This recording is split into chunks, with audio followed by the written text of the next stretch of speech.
تو یہ جو مارشل لا والا معاملہ ہے نا جی، اس کے اوپر میں بہت ہی کلیئر ہوں کہ اگر ہمارے ملک کے خزانے بھرے ہوتے نا تو مارشل لا کب کا لگ چکا ہوتا. اگر اتنے بھی حالات ٹھیک ہوتے کہ ہم روزانہ اپنے ایکسپینڈیچرز پورے کر رہے ہوتے اور معیشت اتنی برے حالات میں نہ ہوتی تو پاکستان کے اندر ایمرجنسی یا مارشل لا کب کا لگ چکا ہوتا. اب جس طرح سے حالات آگے بڑھ رہے ہیں اور یہ عدلیہ اس بات میں اس پہ ڈسکشن بھی ہوئی ہے ججز کی سپریم کورٹ آف پاکستان میں بہت سارے لوگوں کی کہ اگر ملک کے اندر ایمرجنسی لگائی گئی یا مارشل لا کی بات ہوئی تو پھر تمام کے تمام ججز جو ہیں وہ مستعفی ہو جائیں گے. کوئی جج پی سی او کے تحت حلف نہیں اٹھائے گا، یعنی ملک کا سارا نظام انصاف اس طرح سے کولیپس کر جائے گا. اب میں آپ کو ویورز اڈیالہ جیل کے اندر کیا ہوا یہ بھی میں آپ کو بتا دیتا ہوں، اور پھر آگے چل کر یہ جو کھیل کھیلا جا رہا ہے سپریم کورٹ آف پاکستان میں ججز کے حوالے سے ہمارے کچھ سوالات ہیں اور آئینی اور قانونی نکات اس حوالے سے کیا ہیں یہ بھی میں آپ کو بتاؤں گا، اور اس وقت کس قسم کی ڈیولپمنٹس ہو رہی ہیں اور ایک جج نے انکار کیوں کیا ہے. نیب ٹیم جی اڈیالہ جیل پہنچی ہے اور عمران خان سے تفتیش انہوں نے کی، بلکہ یہ تفتیش کم چھاپا زیادہ تھا. عمران خان اور بشرا بی بی کے خلاف توشہ خانہ کے نئے ریفرنس میں تفتیش کے لیے نیب کی ٹیم اڈیالہ جیل پہنچ گئی اور نیب کی ٹیم ڈپٹی ڈائریکٹر محسن ہارون کی سربراہی میں اڈیالہ جیل جی پہنچی ہے. نیب ٹیم نے توشہ خانہ کے نئے ریفرنس میں بشرا بی بی سے 3 گھنٹے تک جو تفتیش کی ہے. نیب ٹیم کیا تفتیش کر رہی تھی؟ نیب اہلکار جانتے ہیں جی کہ ان کیسز کے اندر تفتیش کی ضرورت نہیں ہے، یہ سارے کے سارے پرانے کیسز ہیں اور یہ سارے کیسز بوگس کیسز بنائے گئے عمران خان اور بشرا بی بی کے اوپر، اور گزشتہ ریفرنسز میں بھی عمران خان سے گپ شپ ہوتی رہی ہے. لوگ جب بھی کسی انویسٹیگیشن میں گئے عمران خان کے پاس تفتیش کے لیے تو پتہ یہ چلا ہے وکلا سے اور عمران خان کی زبانی کہ یار وہ سوال تو کرتے نہیں ہیں، وہ میرے سے میرا حال جو ہے پوچھتے رہتے ہیں، آپ کیسے ہیں، یہاں کی فیسلٹیز کیسی ہیں، اس سے آگے ذرا بات نہیں ہوتی. القادری ٹرسٹ کیس میں بھی جی تفتیش کے بجائے نیب اہلکار گپ شپ کر کے واپس آ جاتے تھے اور عمران خان نے خود یہی بات جیل سماعتوں میں بھی صحافیوں کو متعدد دفعہ بتائی ہے. توشہ خانہ میں 3 طرح کے جی کیسز بنائے گئے ہیں. پہلے فوجداری کیس میں 3 سال کی سزا ہمایوں دلاور نے سنائی، پھر جج محمد بشیر نے توشہ خانہ کیس میں 14 سال کی سزا سنائی، اور اب اسی جیسا ایک نیا کیس توشہ خانہ کا لا کر عمران خان کو سزا سنانے کی تیاری کی جا رہی ہے. یہ جو ڈبل جیپٹی والا جو ایلیمنٹ ہے یہ اس کیس کے اندر لاگو ہوگا. آپ سزا سنا دیں، پاکستان کی جو بڑی عدالتیں ہیں اسے اٹھا کر باہر پھینک دیں گی. اب فارم 47 کی سپریم کورٹ بنانے کی جو سازش ہے یہ بھی میں آپ کو بتا دیتا ہوں. آپ نے فارم 47 والی حکومت سنی تھی، لیکن پہلی دفعہ یہ فارم 47 والی سپریم کورٹ بننے جا رہی ہے. سپریم کورٹ میں جی ایڈ ہاک ججز کی تعیناتی کا یہ معاملہ ہے اور اس کے لیے جوڈیشل کمیشن کا اجلاس 19 تاریخ کو طلب کیا گیا ہے. چیف جسٹس پاکستان نے جوڈیشل کمیشن کا اجلاس طلب کر کے اس معاملے کو، یعنی جو لوگ چاہتے ہیں کہ سٹرینتھ بڑھائی جا سکے ان کے ہاتھ مضبوط کرنے کی تیاری کی جا رہی ہے. ذرائع کے مطابق جوڈیشل کمیشن میں ایڈ ہاک ججز کے لیے 4 ناموں پر غور ہوگا. ذرائع یہ بھی بتاتے ہیں کہ چیف جسٹس نے ایڈ ہاک ججز کے لیے جسٹس ریٹائرڈ مشیر عالم، جنہوں نے آج خط لکھ کر انکار کر دیا اور انہوں نے یہ کہا کہ میری کوئی ذاتی مصروفیات ہیں اور میں جو چیریٹی ورک کر رہا ہوں لہٰذا میں آپ کی اس درخواست کو قبول نہیں کر سکتا. اب 3 باقی رہ گئے ہیں جی، وہ بھی عزت و احترام سے اس کھیل میں مت پڑیں. جو کھیل گندا کھیل، مکروہ کھیل کچھ لوگ کھیلنا چاہتے ہیں انہیں کھیلنے دیں. آپ ریٹائرمنٹ سر انجوائے کریں، کیوں اس آخری ٹائم میں قوم سے بددعائیں لیں گے؟ گھر بیٹھیں، چاہے وہ باقر مقبول باقر صاحب ہیں، آپ سے بھی قوم کی یہی درخواست ہے کہ آپ گھر بیٹھیں، اور جو مظہر عالم میاں خیل صاحب ہیں سر آپ بھی گھر بیٹھیں. سردار طارق مسعود صاحب سر تسی تے گھر ہی بیٹھ جاؤ نا، کیونکہ آپ نے اس نظام کا جو بھٹا ہے وہ کس طرح سے بٹھایا یہ بہت ہی اہم ہے. ذرائع ویورز یہ بھی کہتے ہیں کہ ایڈ ہاک ججز کا فیصلہ سپریم کورٹ میں زیر التوا مقدمات کم کرنے کے لیے کیا گیا. ذرائع کے مطابق 3 سال یا اس سے کم عرصے میں ریٹائرڈ ججز کو ایڈ ہاک جج تعینات کیا جا سکتا ہے. سپریم کورٹ کے 4 سابق ججز کو 3 سال کے لیے ایڈ ہاک جج بنانے کی تجویز دی گئی. آئین کے مطابق سپریم کورٹ میں ایڈ ہاک جج تعینات کرنے کے لیے 17 ججز کا ہونا ضروری ہے. حکومت اور اسٹیبلشمنٹ کی نئی سپریم کورٹ بنانے کی کوشش، اس سوال کا جواب اب میں آپ کے سامنے رکھ دیتا ہوں کہ یہ کوشش کیوں کی جا رہی ہے.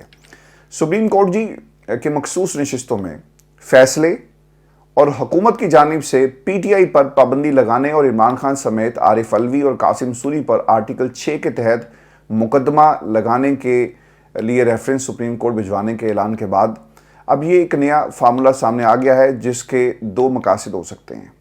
سپریم کورٹ کے مخصوص نشستوں کے فل کورٹ فیصلے پر نظر ثانی کی اپیل میں عدالت کی جو شکل ہے اسے تبدیل کیا جائے، الیکشن کمیشن کے حق میں فیصلہ دلوایا جائے۔ اگر 13 رکنی بینچ سے اکثریتی فیصلہ آیا تھا تو اب یہ جو ایڈ ہاک ججز ہیں ان کے ذریعے یعنی ان کی تعیناتی کے ذریعے 20 رکنی فل کورٹ میں یہ فیصلہ 12-8 کی اکثریت سے آ سکتا ہے۔ پاکستان تحریک انصاف پر پابندی لگانے اور عمران خان سمیت دیگر 2 شخصیات پر آرٹیکل 6 لگانے کے ریفرنسز کی منظوری کے لیے ان 4 ایڈ ہاک ججز کو استعمال کیا جائے گا، اور دلچسپ بات یہ ہے کہ جسٹس ریٹائرڈ مظہر عالم میاں خیل نے قاسم سوری رولنگ کیس میں عمران خان، عارف الوی اور قاسم سوری پر آرٹیکل 6 لگانے کی تجویز دی تھی۔ ڈی آئی خان سے تعلق رکھنے والے جسٹس ریٹائرڈ مظہر عالم میاں خیل JUI کی نظریات سے بہت زیادہ متاثر سمجھے جاتے ہیں، اسی لیے ان کو ان 4 ایڈ ہاک ججز میں شامل کیا گیا۔ اب یہ جو جوڈیشل کمیشن ہے اس میں کیا ہو سکتا ہے؟ یہ کہ بہت ہی ووٹنگ کا معاملہ نا ایک کلوز کال ہو سکتی ہے۔ اس 9 رکنی کمیشن میں چیف جسٹس قاضی فائز عیسیٰ کے علاوہ جسٹس منصور علی شاہ، جسٹس منیب اختر، جسٹس یحییٰ آفریدی، جسٹس امین الدین خان، جسٹس ریٹائرڈ منظور احمد ملک، وفاقی وزیر قانون اعظم نذیر تارڑ، اٹارنی جنرل منصور ایوان اور سینئر ایڈوکیٹ اختر حسین شامل ہیں۔ بظاہر چیف جسٹس، وزیر قانون، جسٹس امین الدین خان اور اٹارنی جنرل ان تعیناتیوں کی حمایت کریں گے، جبکہ جسٹس منصور، جسٹس منیب اور جسٹس آفریدی اس کی مخالفت کرتے ہوئے ہمیں نظر آئیں گے۔ منظور ملک اور سینئر جو ایڈوکیٹ اختر ملک کا ووٹ خاص اہمیت کا حامل ہوگا، اور یہ سوال کہ ریٹائرڈ جرنیلوں کے بعد اب ریٹائرڈ ججز کا سیزن شروع ہوگا۔ اگر سپریم کورٹ میں ججز کا اتنا ہی کال پڑ گیا تو پھر سابق چیف جسٹس افتخار چودھری صاحب سے بھی آپ رابطہ کریں جی، وہ بھی آئیں اور آ کر بیٹھیں، کیونکہ وہ گھر میں بیٹھے کیا کر رہے ہوں گے؟